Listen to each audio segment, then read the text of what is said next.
Yazacağım şuarlar, koyup yadigarlar, hayatımdan bezerek keseceğim damarlar. Sonrasını göreceksen, peşmanım diyeceksen, mezarımın önüne gelip mənə dil sökəcəksən, sol sülüm çəkəcəksən. Sənə xoşdurmu mənə hər gecə əziyyət verəsən? Həm mənə, həm sənə xoşdurmu baxıb kövrələsən? Daha səbr edəməyə yoxdur gücüm, sən beləsən. Canımı qəsd eləyib Axtarasan məzarları, axtarasan məzarları. yazacağım şuarlar, koyup yadigarlar, hayatımdan bezerek keseceğim damarlar.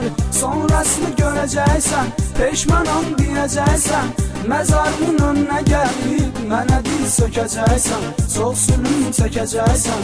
Hey çalışdım ki sənə xoş olsun hər bir əməlim, bir dəfə aman vermədim əllər nə dəysin əlim. Mənsizliyi xoşlama, rəvadırma ey gözəlim, baxasan şəklimə, qucaqlayasan divarları.